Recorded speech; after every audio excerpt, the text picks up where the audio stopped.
TVU, Televisión de la Universidad de Concepción, presenta Medios UDEC.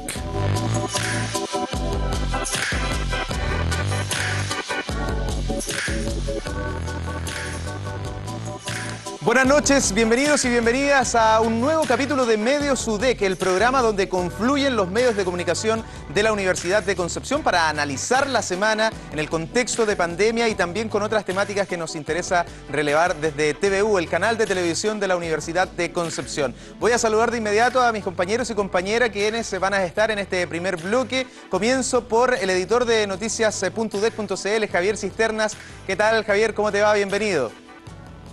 Muy bien, Galo, muchas gracias nuevamente por este espacio. Un saludo grande también a mis colegas que completan el panel. Saludar también a Karen Candia, directora de la Radio Universidad de Concepción, 95.1 FM en el dial. ¿Qué tal, Karen? Buenas noches. Buenas noches, Galo, a ti y a mis compañeros también de panel. Un gusto, como siempre, poder estar acá con ustedes compartiendo lo que ha pasado esta semana. Y cierra este elenco del primer bloque Silvanio Mariani, el editor general de Diario Concepción, que además ha estado celebrando en las últimas semanas un nuevo aniversario, 13 años de Diario Concepción. ¿Qué tal, Silvanio? ¿Cómo te va? Felicidades también por aquello. Hola, ¿qué tal? Muchísimas gracias. Aquí estamos. Un saludo grande a los colegas del panel y a todos que nos acompañan por la señal de TVU.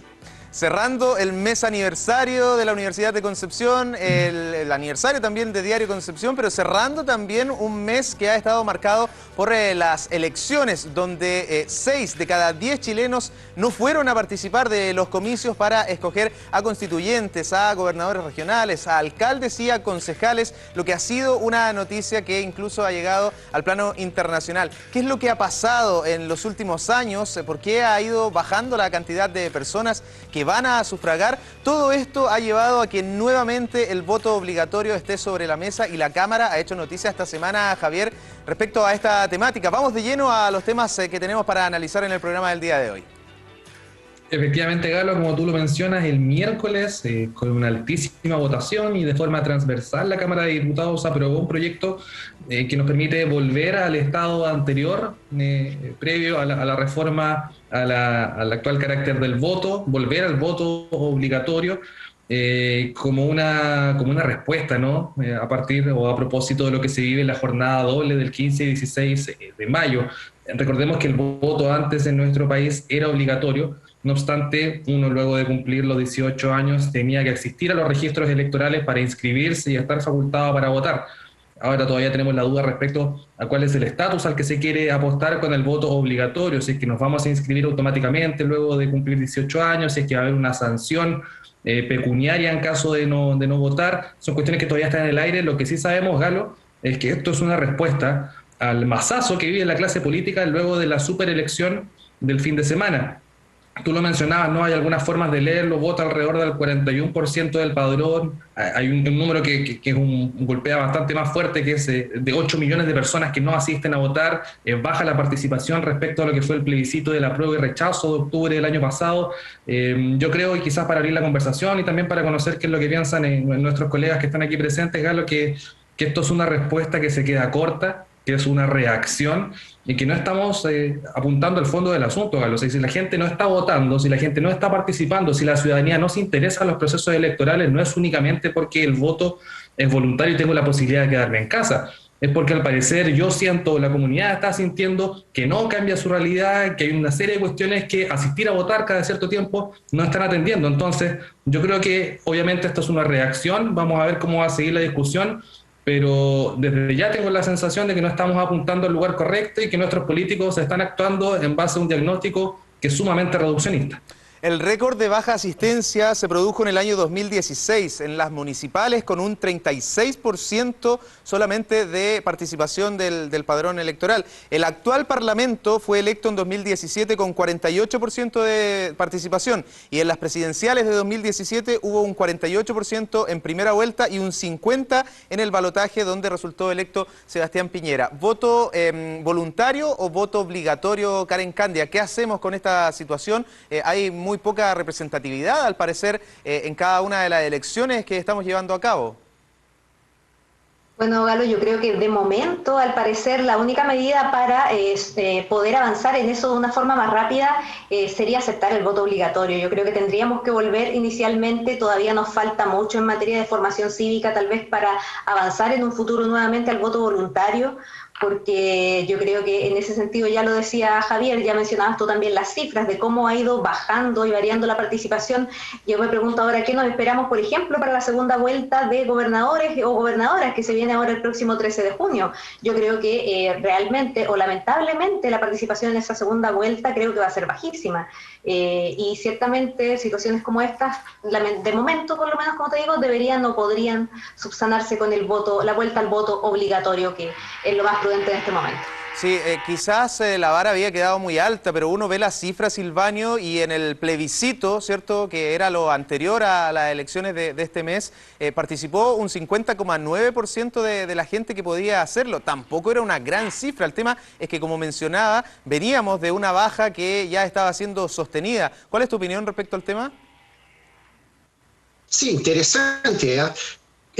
Una cifra bastante alta para el plebiscito de participación. La pregunta es por qué tuvimos esa participación y por qué no tuvimos esa participación o algo similar en las elecciones.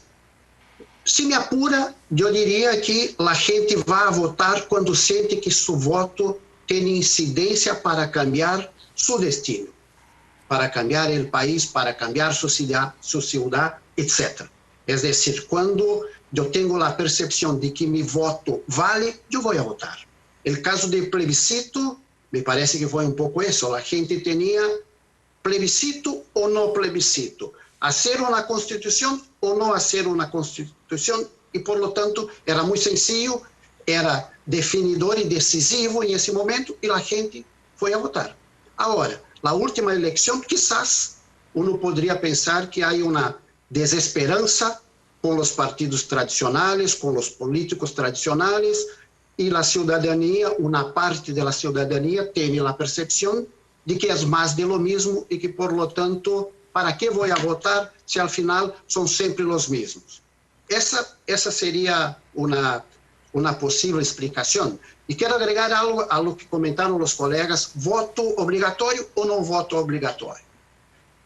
Tiene razón, me parece muy afirmativo lo que dijo Karen.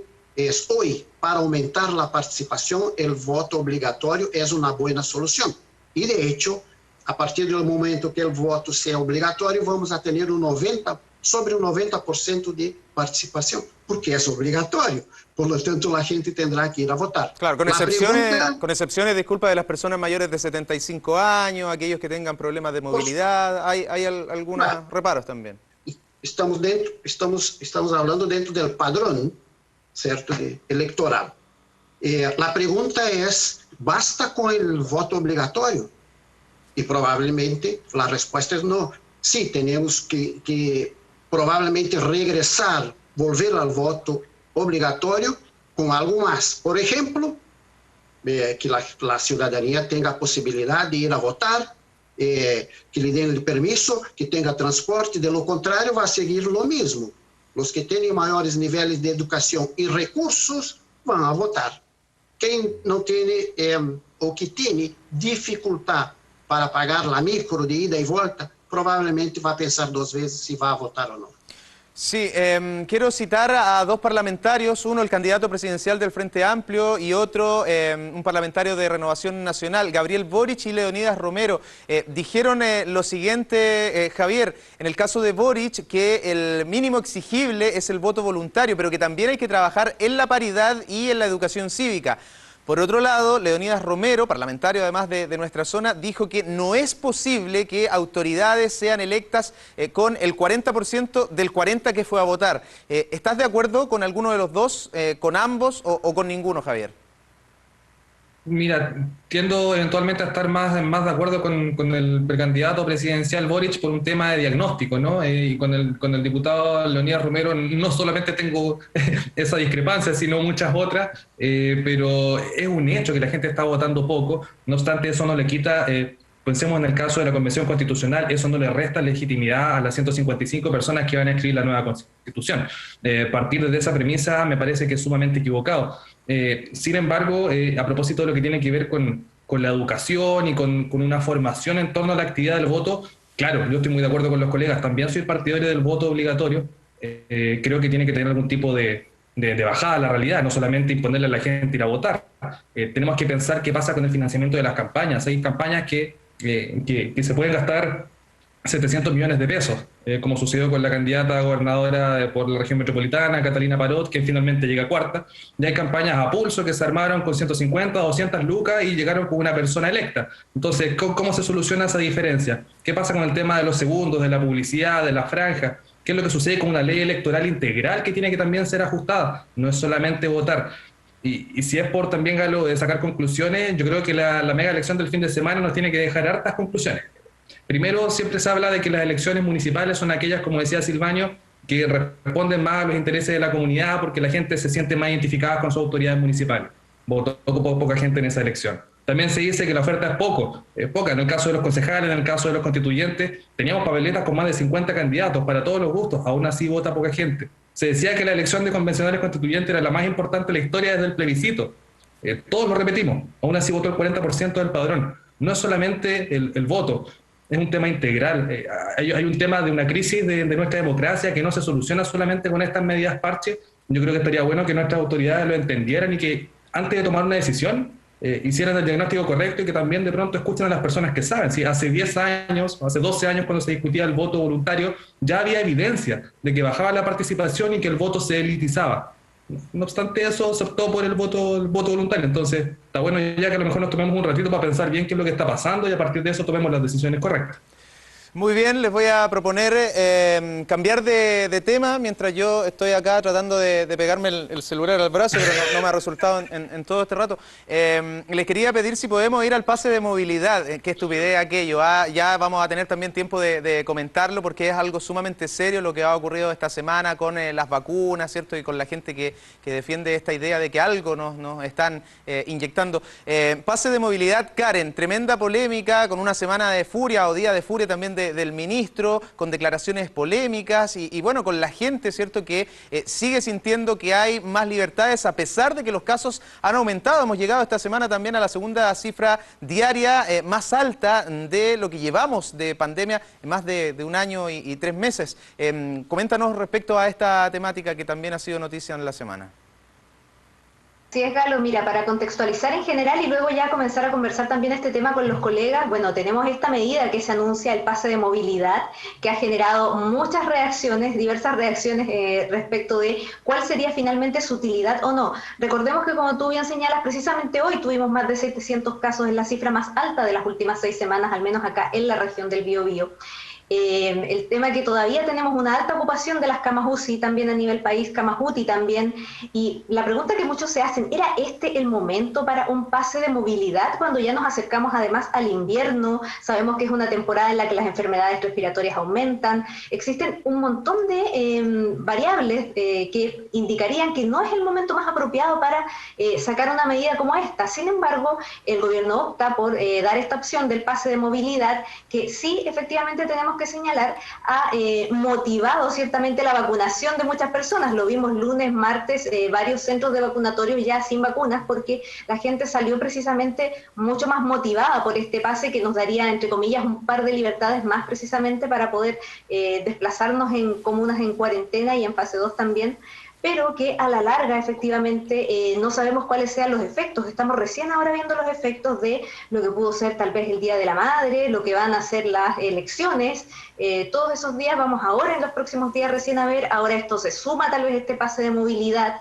Estamos también además, recordémoslo, alertados por no solo algunos grupos de científicos, sino que recordemos que esta semana conjuntamente salieron declaraciones de la Sociedades Chilenas de Microbiología, de Salubridad, de Medicina Interna, de Neumonía Pediátrica, el del Colegio Médico también, todas estas sociedades emitiendo una declaración señalando precisamente que este no es el mejor momento epidemiológico para tomar una medida como este pase de movilidad, porque se puede generar aumento de casos, se puede generar esta falsa sensación de seguridad de la que solemos hablar.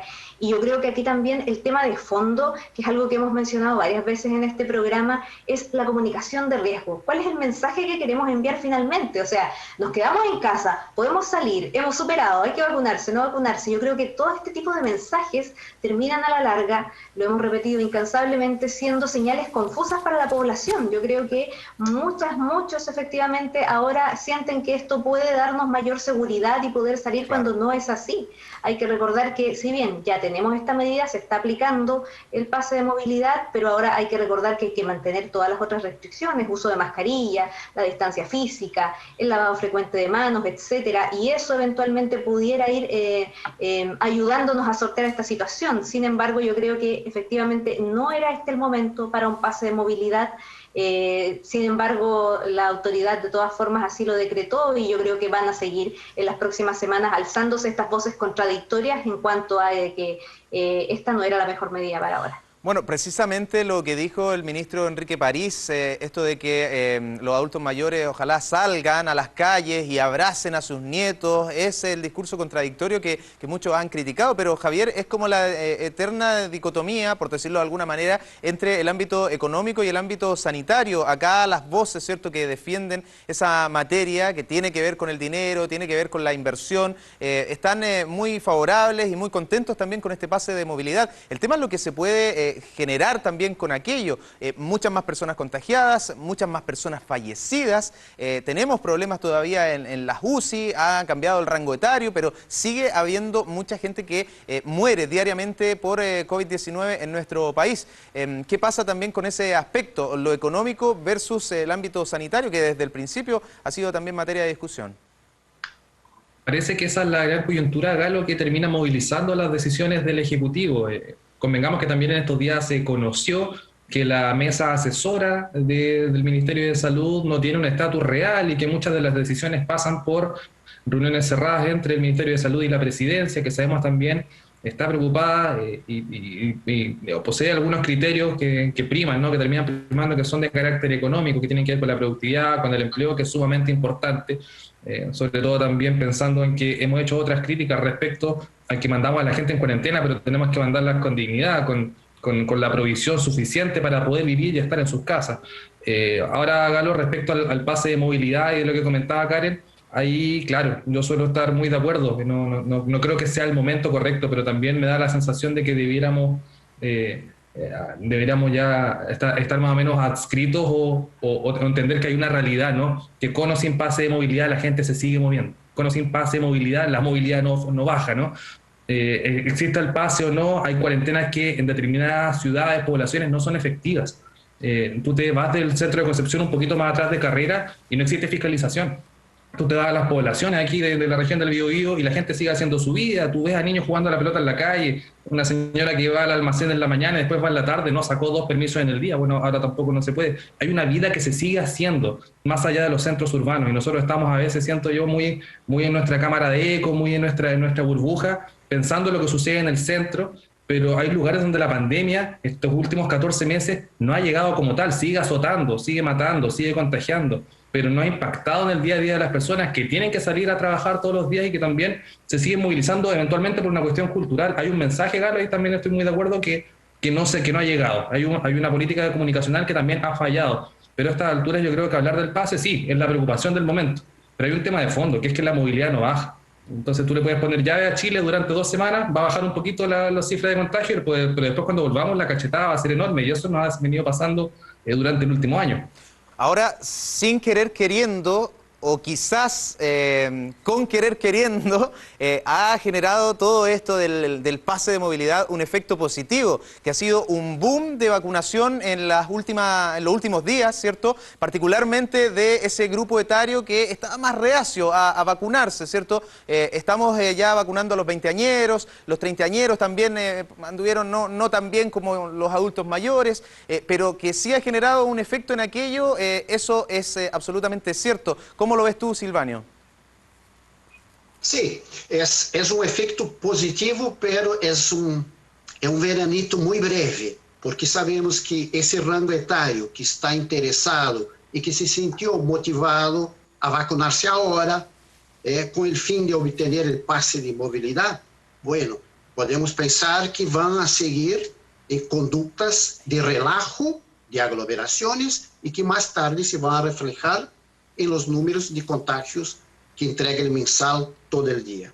Me parece que es una relación perversa eso de salir a vacunarse para obtener un pase para tener más movilidad, porque obviamente que no debería ser así.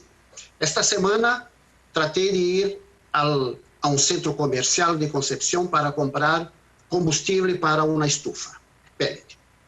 Imposible acercarse a ese gran centro comercial del Gran Concepción. Imposible. Un mar de vehículos estacionados que no había por dónde ingresar al sector. Y uno se pregunta, ¿qué tanto hay que comprar con tanta urgencia que todos van el mismo día a los centros comerciales? O sea, que hay una aglomeración, que hay, no sé, la gente habla de la síndrome de la cabaña, al revés, la gente siente una necesidad imperiosa de salir de la casa y comprar y conversar y compartir, qué sé yo, y me parece que ese pase de movilidad no va a ser otra cosa más que fomentar todo eso, y nosotros vamos a ver el resultado en un par de semanas más. No quiero ser agorero, pero así es, así indican las cifras de semanas anteriores, y así indican las proyecciones de los especialistas. Muy bien, vamos a dejar el tema sanitario hasta acá. En el segundo bloque estaremos con la directora del Departamento de Salud Pública de la Facultad de Medicina de la Universidad de Concepción, conversando también junto al resto de nuestros compañeros de Medio Sudec respecto a esta temática en profundidad. Pero para terminar este bloque les quiero invitar a hablar un poquito del patrimonio, porque este día domingo se conmemora el Día del Patrimonio y hay muchas actividades en Concepción, aquí en la propia Universidad de Concepción también, y queremos dedicarle los últimos minutitos de este bloque a aquello, Silvanio. En contexto de pandemia todo cambia, la mayoría de las actividades, ¿cierto?, prácticamente todas virtuales. Sin embargo, es un buen momento también para aprovechar aquello, generar un contenido nuevo, aprender cosas, conocer nuestra zona y, ¿por qué no?, también dar una mirada al mundo. A través de Internet podemos visitar virtualmente el lugar que queramos, ¿sí o no?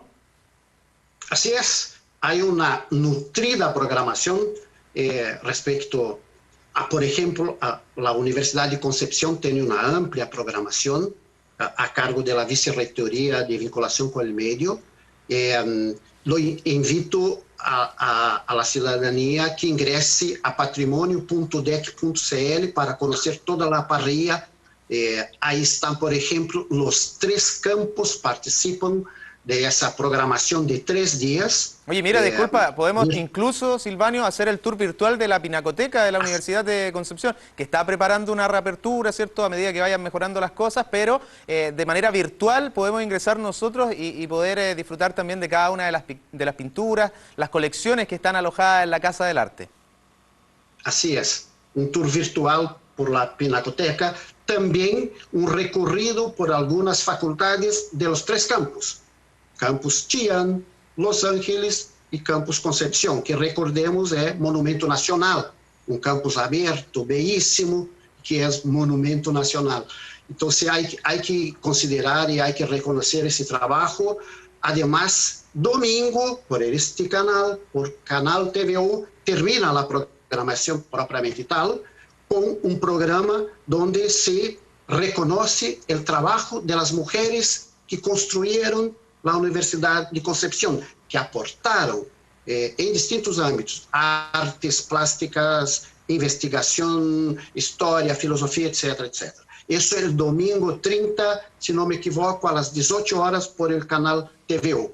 Y además invitamos a las personas que ingresen a los portales de su comuna, donde la comuna que usted vive, para conocer la programación local. Muy bien. Silvanio, estamos revisando precisamente imágenes de lo que la gente va a poder disfrutar este día domingo, 18 horas por TVU. Mujeres construyendo patrimonio universitario. Son mujeres que en la actualidad relevan a otras mujeres que han pasado por la universidad y que han contribuido también a que sea un patrimonio de nuestro país. Más allá incluso de la región del Biobío, sino que un patrimonio de Chile. Este campus maravilloso con todo lo que tiene que ver con la arquitectura, pero también con el conocimiento y las personas que de una u otra manera manera también pasan a ser parte del patrimonio. Javier, ¿cómo ves tú lo que se viene este fin de semana con una nueva conmemoración de este día tan relevante? Sí, sí, muy interesante, Galo. Bueno, es la segunda vez que nos toca ya vivir el patrimonio a distancia. Los que somos amantes de los rincones de Concepción estamos un poco nostálgicos de las posibilidades que se nos abrían en los días de patrimonio pre-pandemia. ¿Cómo hubiese estado, disculpa Javier, la fila para ingresar al campanil, para subir al campanil del foro? Fantástico. Mira, yo subí al campanil, yo tengo vértigo y le tengo miedo a las alturas, pero yo no me perdí esa oportunidad y ahí tengo una foto guardada que la atesoro, ¿eh? con la vida. Así que sí, pronto vamos a poder volver al campanil y recorrer la universidad. Y bueno, me sumo a lo que mencionaba Silvano y también a una recomendación ahí en el sitio noticias.udec.cl. Está una cartelera de la Pinacoteca y hay una actividad el sábado que me parece que es súper interesante. Es un live que se va a desarrollar a través de redes sociales donde se va a revisar la trayectoria del archivo fotográfico de la Universidad de Concepción, que está cumpliendo 20 años, rescatando la memoria de la universidad a través de la fotografía. Eso es muy interesante, una universidad centenaria, actividades que se pudieron registrar desde la fundación de la universidad, los distintos hitos. Se va a poder justamente ver a través de ese live, donde van a participar muchas personas, entre ellas la directora del archivo fotográfico, actual jefa de la unidad del mismo nombre, que es Claudia Rizaga. Yo la recomiendo, pero también seguir todas las actividades que se van a poder desarrollar durante 3 días cargados de patrimonio Galo. Buenísimo. Y para finalizar, Karen, ¿tiene algún datito o un comentario también con este Día del Patrimonio? O sea, solo recordar que aunque le digamos Día de Patrimonio, son los 3 días que se conmemora. De hecho, hoy ya partió 28, 29 y 30. Las actividades ya están precisamente disponibles. También en radiodec.cl tenemos una cartelera para que ustedes puedan revisar, porque eso es lo bueno, que a pesar de todo hay mucha voluntad de las instituciones. Están el Museo de Historia Natural acá en Concepción, etcétera. Muchas son las instituciones que han puesto actividades a disposición para este fin de semana, así es que a comenzar, si es que quieren desde ya mismo pueden ingresar a los distintos sitios web y disfrutar de este Día del Patrimonio online. Espectacular, quiero agradecerles la disposición como siempre y sus comentarios, sus datos en este primer bloque. Ya van a estar con nosotros Francisco Martinich y Hugo Varela. No está con nosotros en este programa Tabita Moreno, directora de comunicaciones de la Universidad de Concepción, a quien le enviamos un gran saludo y le deseamos también una pronta recuperación para que vuelva acá a Medios UDEC y podamos compartir con todos los datos y la información necesaria de lo que ha ocurrido durante la semana, el contexto pandemia y otras cositas que siempre nos gusta entregar a la gente. Muchas gracias, Javier, que estén muy bien. La invitación a visitar noticiasudec.cl. Buen fin de semana. Muchas gracias, Galo. Buen fin de semana para ti también, para nuestros compañeros del panel. Gracias también a Karen de la Radio Universidad de Concepción. Que estés bien, Karen. Saludos a todo el equipo. Igualmente a ustedes, a todo el equipo de TVU también que hace posible esto, y recuerden que también está saliendo tanto por Radio La Discusión y Radio UDEC este programa Medios UDEC. Así es, y queda alojado también en todas las plataformas y las redes de todos los medios UDEC. Y gracias también a Silvanio y a todo el equipo de Diario Concepción. Gracias, Silvanio. Muchas gracias, al revés. Ha sido un privilegio y dejo la invitación a que ingresen al diarioconcepcion.cl para toda la información referente al Día del Patrimonio. Y un dato especial, mañana en Diario Concepción, un reportaje sobre la compañía de teatro Universidad de Concepción, que por más de 30 años dominó la escena penquista. Vale la pena leer. Imperdible, cuánta historia en el TUC. Ahí vamos a estar muy atentos a aquello. Gracias, Silvanio. Nosotros nos separamos brevemente, no se cambien porque ya seguimos con Medios UDEC y hablamos de todo el contexto sanitario en nuestra zona. ¿Qué es lo que está pasando en la región del Biobío? ¿Cuáles son las proyecciones? A la vuelta también con una especialista. Medios UDEC.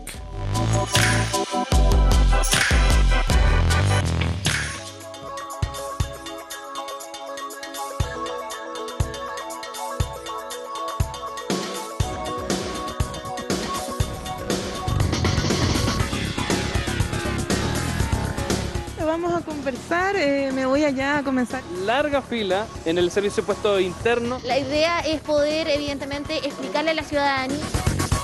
TVU Noticias, informando a la región del Biobío.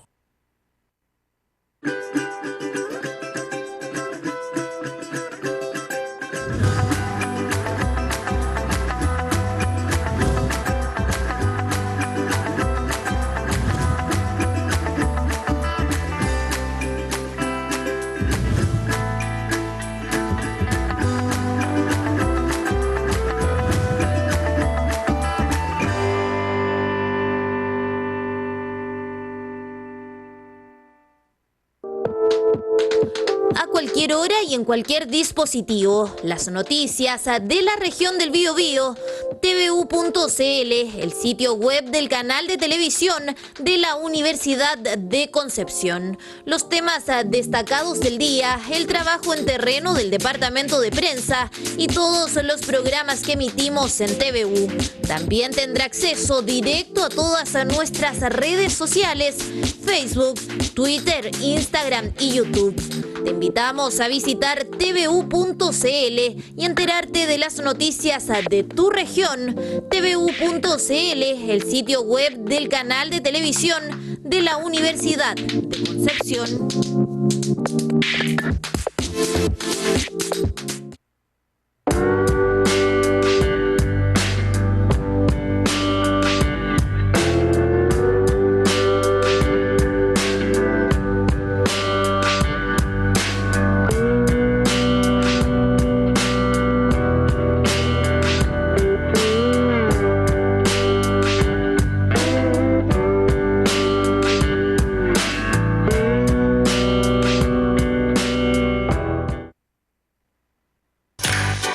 Medios UDEC.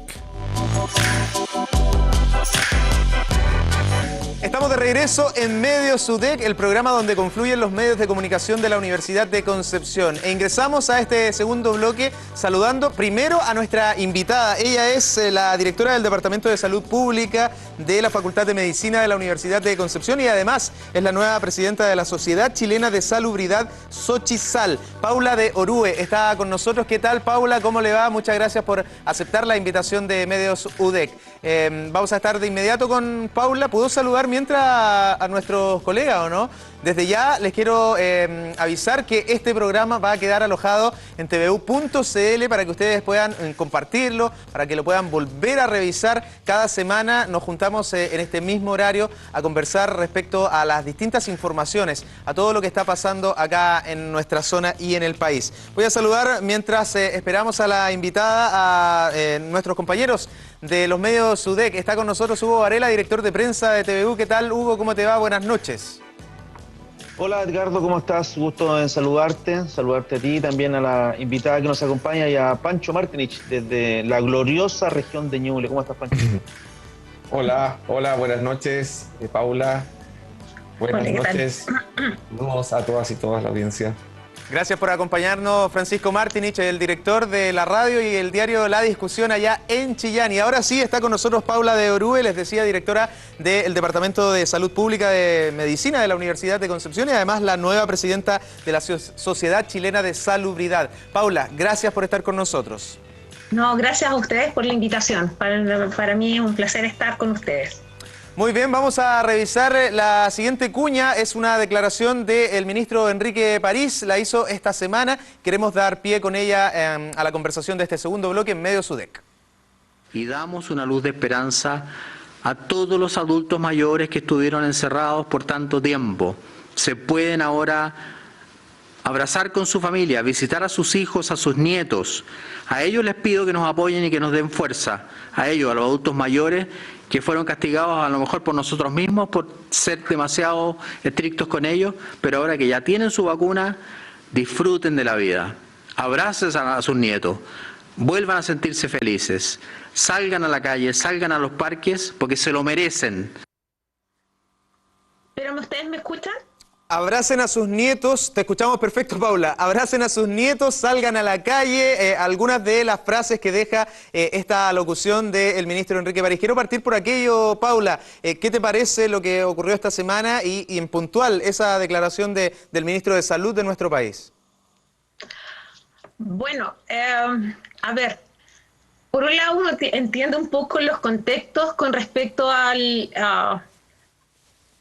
tema de que hemos estado mucho tiempo encerrados, pero creo que con esto de invitar a la gente a salir no contribuye en estos momentos, sobre todo cuando estamos viendo que hay un alza persistente en los casos nuevos. Entonces es preocupante, ¿ya?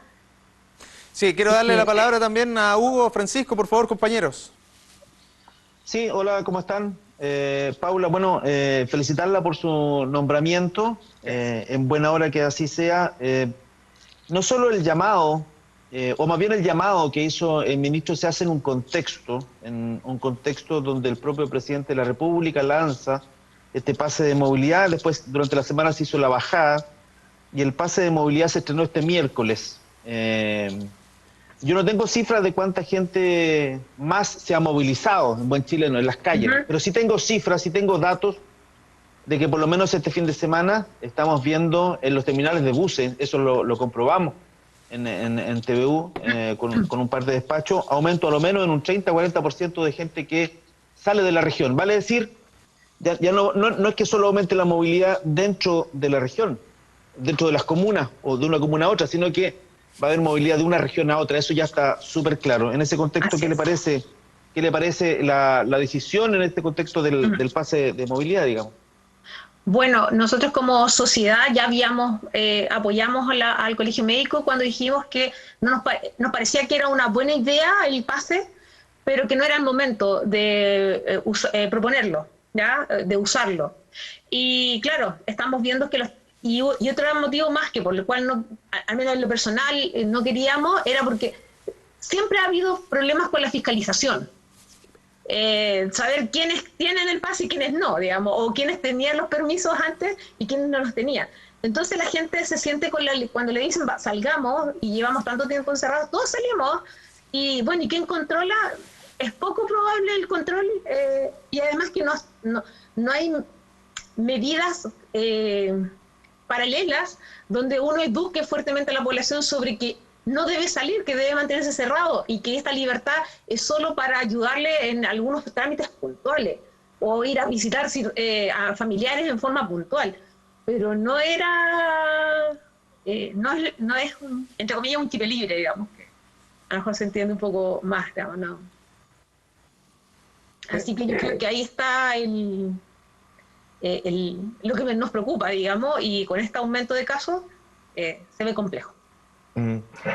Paula, usted hace mención justamente a un aspecto relevante y que ha sido muy discutido, ¿no? Y que tiene que ver con la comunicación del riesgo por parte del gobierno, de la autoridad. ¿Qué opinión tiene usted respecto de esa dimensión de la gestión de la pandemia en nuestro país? Yo creo que ha tenido aciertos y desaciertos, y dependiendo de quién lo mire. Digamos, yo creo que el año pasado yo hablaba de que el gobierno había ideado esta protección de rebaño, que hoy día se llama de mitigación, en lugar de usar la ruta de la eliminación que tomaron algunos otros países, ¿ya? Seguramente porque éramos un país más alejado, a lo mejor se pensó como en Europa que era una pandemia, pero como era respiratoria, no era tan grave, entonces no se tomaron los casos iniciales. Entonces, si no hubiéramos dejado de entrar, o hubiéramos dejado de entrar, pero con mayores restricciones, a lo mejor no hubiéramos tenido tantos casos. Y luego, una vez que está instalado, el tema de trazabilidad fue lo que finalmente hace que la pandemia se convierta en epidemia en nuestro país. Y finalmente también entra en nuestro país. Sí. Perdón, y lo que sí, digamos, se compraron los respiradores, entonces hemos tenido un poco menos de muertes a lo mejor que en otras circunstancias, porque hemos podido tener UCI, a lo mejor no para todo, en algún momento se ha colapsado el sistema.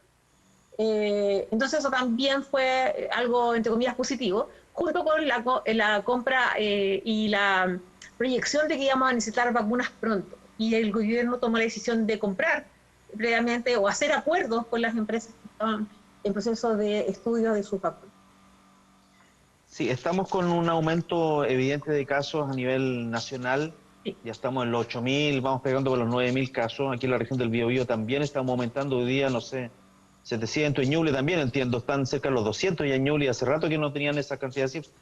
Se ve inminente la existencia de una tercera ola para la región del Biobío y entiendo cuarta ola a nivel nacional. ¿Qué está complicada o qué más complicada que las olas anteriores cree puede ser usted, pensando en lo que usted es experta, digamos, o dirigente de la Sociedad Chilena de Salubridad, que ve todo el tema de salud pública, la atención pública?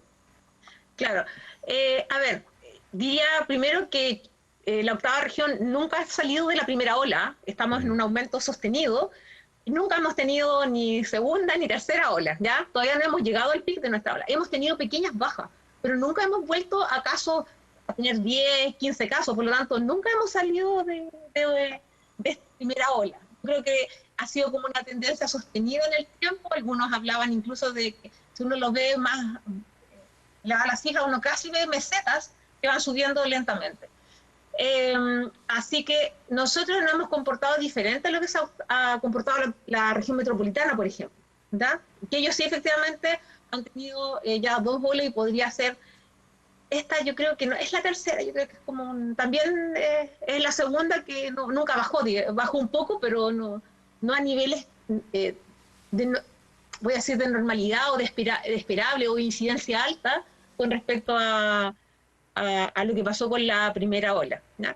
Entonces, sí, y bueno, esto va a pasar si no seguimos, si tenemos que movilizarnos. Yo entiendo que mucha gente requiere movilizarse, ya llevan más de un año encerrados, ya con todos los problemas, no solo económicos, sino que de salud mental, de encontrarse con lo otro, que es súper necesario, sobre todo para los países latinoamericanos, que no siempre hemos, por ejemplo, conversado con una taza de café, con un abrazo. Entonces, para nosotros es complicado por nuestra idiosincrasia propia.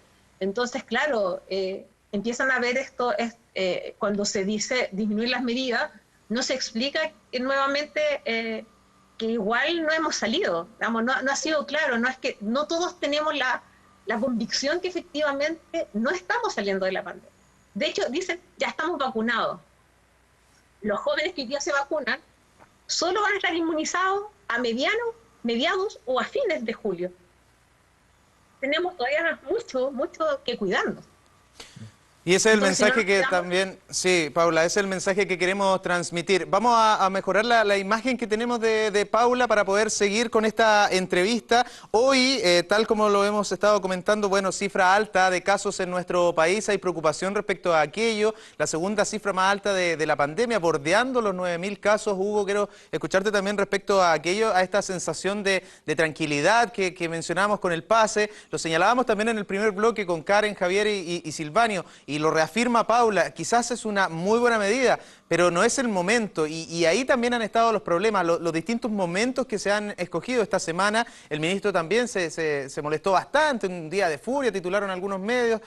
Bueno, es la autoridad, ¿cierto? Hay muchos ministros que han salido en todo el mundo de su cargo. Debe ser una pega súper estresante por lo demás, pero es una tremenda responsabilidad cada palabra que él emite. Y ahí la comunicación de riesgo, lo hemos analizado en otras ocasiones, ha fallado también bastante.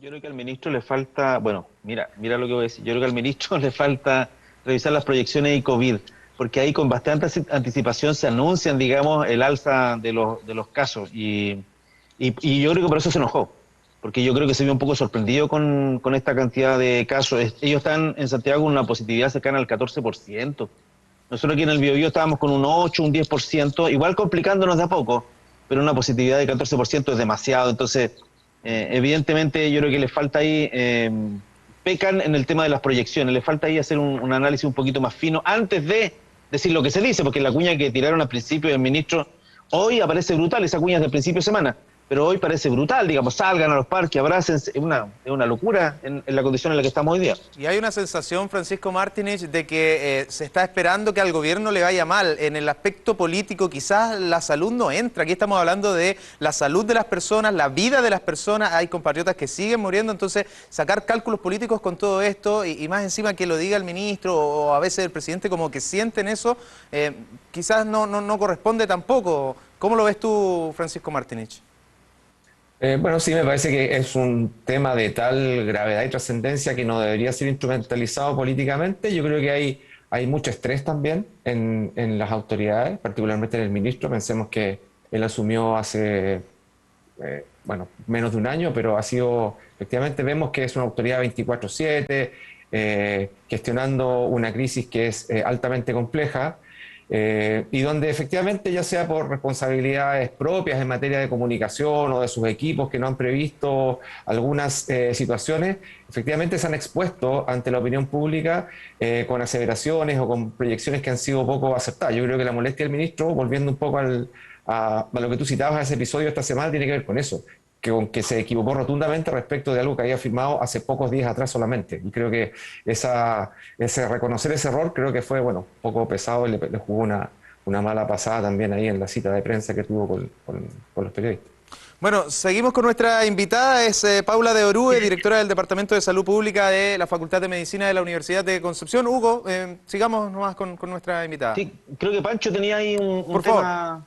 Pancho, sí, yo seguía con atención lo que señalaba Paula, y advierto que coincide, Paula, en que esto a propósito, ¿no es cierto?, de la primera ola o la tercera ola, ¿no es cierto?, que aplicamos de alguna forma a todo Chile conceptos que a lo mejor solamente son aplicables para Santiago, para la capital, para la región metropolitana. Y detrás de eso, ¿no es cierto?, hay una visión centralista, de la cual hemos hablado latamente en este espacio, y quería saber cuál es su opinión respecto a este factor en particular. Al centralismo en la gestión y cómo eso ha afectado al resto de Chile, digamos, en términos de las acciones o decisiones tomadas por la autoridad. Bueno, con respecto al centralismo se ha notado, y yo creo que es con el tema de por ejemplo, la decisión tan tardía de que la atención primaria entrara a ayudar en el tema de pandemia. Ya eso demuestra centralismo, digamos. Querían que solo las Ceremis, que son una regional, contra 300 o casi 400 establecimientos de salud o atención primaria que conocían a sus familias, no conocían a las personas que están en ISAPRE, conocían a la gente que estaba en FONASA y que está inscrita en los establecimientos. Por lo tanto, el territorio ellos los manejaban perfectamente como para saber quién eran los casos, y qué posibilidades tenían las personas cada una de aislarse o no aislarse para tomar las medidas de que si se iban a residencia o no se iban a residencia, por ejemplo, cosa que tomó decisiones la Seremi de Salud sin mucho conocer el territorio. Así que sí, evidentemente las medidas centralistas no ayudaron. Y justamente detrás de ese ninguneo, por así decirlo, de regiones y de la salud primaria en particular, ha habido un costo, ¿no?, importante en materia de trazabilidad. Ese es un tema en el que usted es especialista. Me gustaría una reflexión al respecto, porque hemos andado muy mal en eso, y leyendo un artículo que publicaba Noticias UDEC respecto suyo, digamos, cuando usted asumió la presidencia, usted señala que aún es tiempo de iniciar la trazabilidad como bien hecha, digamos, como corresponde. Si pudiera explayarse con eso, porque me parece importante, ¿no?, de saber si aún efectivamente hay tiempo después de haber perdido 14 meses. Siempre, digamos, a ver, yo creo que en estos momentos tenemos que vacunar, digamos. Primero eso, digamos, es hacer la medida hoy día más precisa. Pero, como tenemos todavía 2 meses por delante, podríamos mejorar y tratar de alguna manera empezar a contener un poco la transmisión. Hoy día ni siquiera no estamos haciendo trazabilidad, lo que estamos haciendo es seguimiento del paciente que sale PCR positivo y viendo quiénes pudieran haber sido sus posibles contactos y pudieran estar contagiados. Trazabilidad no es solo eso, trazabilidad es saber dónde esa persona se contagió. ¿Ya? Entonces, porque hoy día lo que las autoridades dijeron, no, nosotros nos contagiamos en los grupos familiares. Y yo me pregunto, si ustedes cuando llegan a su casa saludan a su familia, a sus hijos, a su señora o a su pareja, si la saludan con mascarilla, con guantes, o se sacan todo y saludan directamente. Claro que se va, digamos, si uno llega contagiado y es el único que sale de la casa, efectivamente va a contagiar a la familia, porque dentro de la familia se supone que está el ambiente seguro, ¿ya? Pero, ¿dónde me contagié y llevé el virus a mi domicilio? En el bus, en mi lugar de trabajo, en una otra reunión social que no era necesariamente familiar, en una iglesia, o en otro entorno, ¿ya? Esto no es todo lo posible, donde uno podría contagiarse. Entonces, como no sabemos efectivamente dónde me contagié yo, que llevé el virus a mi casa, no hemos podido trabajar la enfermedad por un lado. Y por el otro lado, cada vez que encontramos un caso sospechoso, esperamos 2 o 3 días a que nos llegue el PCR para decirle, sí, efectivamente usted tiene COVID, 19 está COVID positivo, entonces ahora sí lo vamos a aislar y usted no puede salir. Durante esos 3 días, o en algunas partes del país llega hasta 7 días, los pacientes dicen, bueno, como no sé todavía, hagamos, me voy a dar de movilizar menos, pero igual me voy a movilizar con tal, todavía no sé si sé o no sé. En cambio, si yo tomara el primer día 1 como que estuviera contagiado y lo aíslo inmediatamente, y a todo su núcleo más cercano lo declaro en cuarentena, y si no lo dejo tampoco salir, podríamos hacer algo, yo creo que algo mucho mejor de lo que lo estamos haciendo ahora. Y damos las licencias, me refiero, o por ejemplo, si no tiene ingresos, definir. En un programa, me acuerdo que la gente en la calle comentaba que necesitaba más o menos 12.000 pesos diarios. Bueno, a lo mejor manejar esas cifras y la persona que no tenga seguridad social, no tenga acceso a licencias médicas, bueno, definir un monto diario de dinero y asegurarles eso, en lugar de estar con el IFE, el AFE o cualquier tipo de elemento de seguridad, de manera que podamos darle seguridad y estabilidad que pueda aislarse. Paula, sí, yo encuentro que tiene mucha razón en el tema de la trazabilidad. Efectivamente se hace trazabilidad como para adelante, pero no para atrás. Ahora, yo debo decir sí que ahí debe haber una dificultad agregada, que es que, claro, ¿cómo saber si uno se contagió en la micro o se contagió saliendo, no sé? Es un poquito más complejo, es más fácil hacer la trazabilidad hacia adelante. Yo me da la impresión que por ahí va un poco la cosa. Lo otro sería investigar y cómo hacer trazabilidad en una fila, de pronto.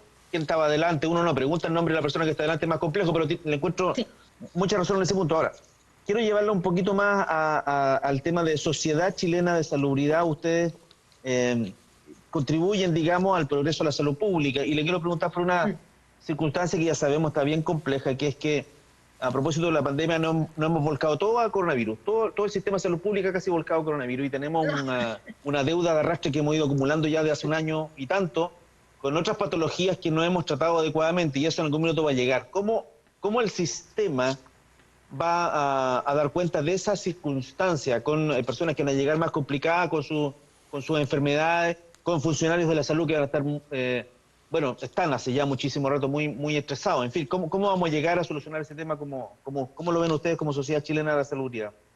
Bueno, primero decir que si uno compara las atenciones que se realizaron en el año 2020 al 2019, al menos hubo una reducción de un 50%, es decir, disminuimos la atención en un 50%, por lo tanto hay gente que no se ha atendido y que antes se atendía en el sistema, tanto público como privado, ¿ya? Y esas personas, cuando vuelvan, van a volver mucho más descompensadas de lo que si hubieran estado si lo hubiéramos controlado. Así que no solo tenemos que reponer estas consultas que no se han hecho y reencontrarnos con nuestros usuarios, sino que además pensar que ellos efectivamente van a venir mucho más dañados. De hecho, hoy día en algunas regiones los servicios de urgencia y las UCI tienen más pacientes de otras patologías que COVID, porque como que se satura con COVID y como que no hay nada más, pero cuando baja, claro, hay espacio para los pacientes COVID, pero empieza a llenarse con los pacientes por infarto, por accidentes vasculares encefálicos o por complicación de sus diabetes, que son las enfermedades hoy día más, y con los cánceres también, que también los hemos dejado con tratamientos no necesariamente en forma oportuna. Entonces, vamos a tener complicaciones. Ahora, ¿cómo se prepara el sistema? Cuesta imaginarlo, porque ya el sistema está lleno, saturado. Entonces, ¿dónde sacamos más? Tendríamos que formar rápidamente más profesionales de la salud, hacer especie de campaña, casi seguir un año más, entre comillas, en guerra, como para volver a normalizar y hacer cosas que a lo mejor consultas de 5 minutos, cosas de conocer al usuario rápidamente o buscar otro tipo de estrategia. Por un año más, por lo menos, para ver en qué condiciones están nuestros usuarios, qué necesitan y cómo podemos salir adelante. Recuerden que había listas de espera de 2 o más años. Esas listas de espera ahora van a ser de 3, 4 años. Claro. Así que yo lo veo complejo, ¿no? Habría que rediseñar todo el sistema de salud para ver cómo, tanto público como privado. Yo creo que aquí habría que hacer una alianza, así como se hizo para el COVID, para el manejo de todas las otras patologías. Que se manejara con un solo sistema de salud, público-privado, con convenio, Muy bien. liderándolo evidentemente el sistema público. Muy bien, le queremos agradecer a Paula de Orue, que ha estado con nosotros, directora del Departamento de Salud Pública de la Facultad de Medicina de la Universidad de Concepción, y también a nuestros colegas Hugo Varela acá en Concepción, en TVU, y Francisco Martinich en Chillán, en la discusión, ¿cierto? Muchas gracias, Paula. Esperamos volver a conversar con usted pronto acá en TVU y poder seguir también reflexionando en torno a lo que estamos haciendo mal o lo que podemos mejorar, todas esas cosas que contribuyen incluso a salvar vidas. Muchas gracias, Paula. Muchas gracias a ustedes por la invitación. Fue un gusto y esperamos estarnos viendo. Gracias, Hugo. Buen fin de semana. Gracias, Francisco. Gracias, que estén muy bien. Gracias. Que estén muy bien. Así cerramos un nuevo capítulo de Medios UDEC. Recuerden que va a quedar alojado este capítulo en tvu.cl, también en nuestro Facebook TVU. Le agradecemos a los medios de comunicación de la Universidad de Concepción que han transmitido también este capítulo. Muy buen fin de semana. Sigan cuidándose. Hasta la próxima. TVU, Televisión de la Universidad de Concepción, presentó Medios UDEC.